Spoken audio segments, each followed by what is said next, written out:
Over the years, television has taught me a lot.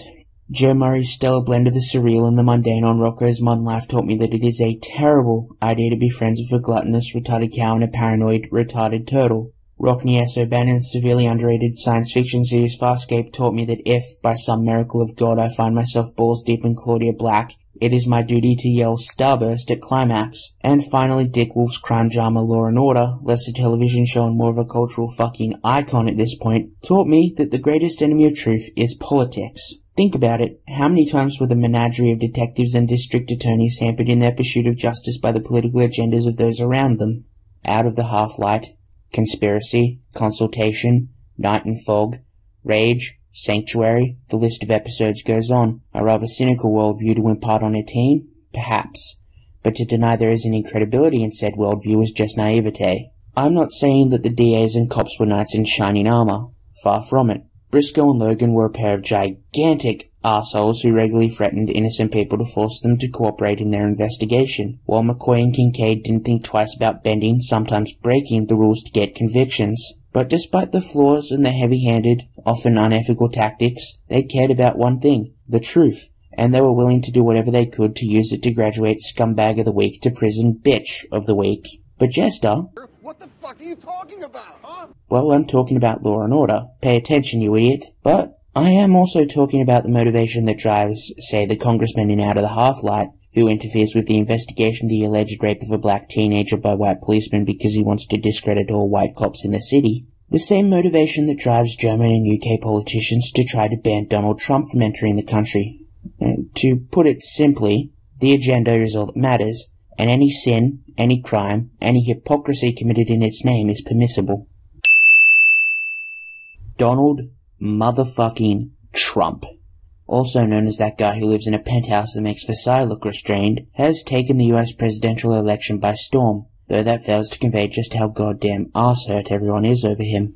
Imagine Trump as the fat man and the political establishment in America as Nagasaki, and you have as close a comparison as you can get. Yes, Trump has been shaking up the political climate in America like an earthquake shakes up Nepal, bringing illegal immigration, border security, and Islamic extremism into the forefront of the discussion.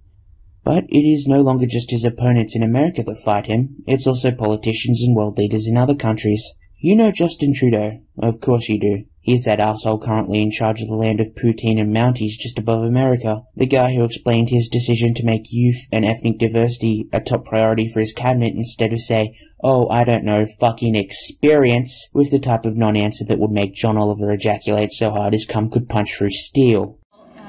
Your cabinet, you said, looks a lot like Canada, and I understand one of the priorities for you was to have a cabinet that was gender balanced. Why was that so important to you?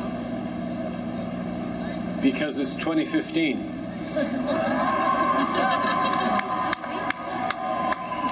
Ladies and gentlemen, the Prime Minister of Canada. No! I'm mark clapping. As am I. No, you aren't. You're going for that slow building applause thing, like all those 80s movies. There's virtually no difference in our claps. Stop clapping! Anyway, Trudeau opened his mouth and unleashed a string of verbal diarrhea when he said in December 2015 that Trump's rhetoric on Muslims is ignorant and irresponsible. At this time when there is reason to be concerned for security around the world and here at home, we need to remain focused on keeping our communities safe and keeping our communities united instead of trying to build walls and scapegoat communities. So that was strike one. Also in December of 2015, a British petition calling to ban Donald Trump from entering the United Kingdom attracted more than 500,000 signatures, more than 5 times the amount required for a committee to consider sending the motion for parliamentary debate. David Cameron, you know, the pig fucker, branded Trump's proposed ban on Muslim travel divisive, stupid, and wrong, stating, if he came to visit our country, I think he would unite us all against him. Later this month, on January 18, British MPs will be debating whether they should in fact ban Trump from entering the country. A similar petition has also appeared in Ireland. This, of course, isn't the first time the UK has been ban-happy. In 2009, right-wing Dutch politician Geert Wilders was banned from entering the country because authorities thought his presence could threaten public security. In September 2015, American rapper Tyler, the Creator, yes, that Tyler, the Creator, was also banned because of his allegedly offensive lyrics. Well, that's strike two. This month, Germany has decided to follow in the UK's footsteps and try to ban Trump as well.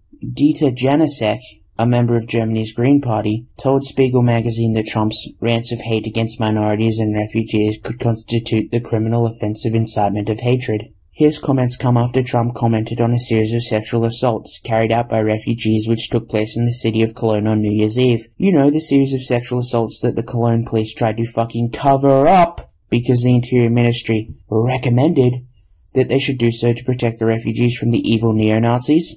Right, that's it, fucking strike free.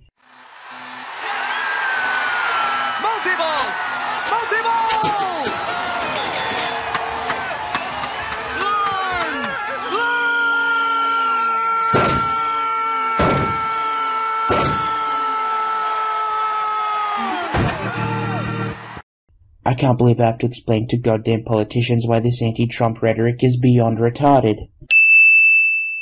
Yes, I'm calling you out, Trudeau, Cameron, Janicek, and every arsehole who signed a petition asking to ban Trump from entering their country. You're all as stupid as Forrest Gump with none of the charming, easygoing good nature or the ability to run extremely fast. Let's face facts here. There is a very good chance that Donald Trump could become President of the United States. Anyone who denies this has their head buried so far in the sand they melted it off when they punched through to the outer core. Since he entered the race, Trump has consistently led polls for Republican nominee. He's the man who turned Jeb Bush's campaign into a wreck with one single sentence. He's taken Obama's 2008 social media focus and turned it to serve conservatives. The motherfucker sells out rallies even in the backyards of his opponents. Every time the media tries to destroy him, he smacks them down with his mighty golden schlong. Like Judgment Day, Trump is inevitable. You can only postpone him. So when Trump becomes president, what's going to happen when he, say, decides to visit Germany or the UK? You're going to politely tell the President of the United fucking States to piss off? You're going to deport him when Trump Force 1 lands in London? Not even the pigs that Cameron fucked have balls that big or brains that small. Angela Merkel might, though. When I become ruler of Australia, I'll make it a point to keep my nose the fuck out of our allies' business. Hey! Mr. Prime Minister! Andy! Aye, mate. What's a good word? If the home of the free, land of the all-you-can-eat buffet wants to elect Trump as their leader, that is their choice. If they want to elect Clinton as their leader, that is their choice as well. I'd certainly approve of one decision more than the other, but I wouldn't dare say it in my position as Supreme Cunt of Australia. And I'd call out the media as a bunch of gigantic pricks if they tried to get me to do so. Let me just reiterate for the crop of dunces that we call world leaders. Yes, my ego is so big I assume several of my 20 viewers are world leaders. When you feel that overwhelming urge to be a fucking idiot and pull this sort of shit, do us all a favor and jump out of a window instead. Let's put a pin in the previous line of thinking and just admire how goddamn ironic it is that these people who criticize Trump's plan to temporarily limit Muslim immigration are demanding that he be banned for entering the country based on his ideological views. You know, the same thing they're crying about Trump doing. But like I said at the start of the video, the agenda is all that matters to these people. Trump opposes the agenda of the left. He opposes open immigration, and because of that he must be destroyed for daring to exist. It doesn't matter that what they're suggesting is a mirror image of his own policies. All that matters is that he has to be stopped at any cost. Moral integrity is not a virtue for the zealous.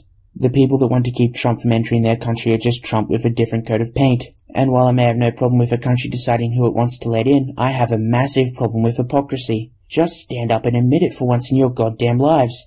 But you won't, will you? Because you're all fucking hypocrites of the worst kind.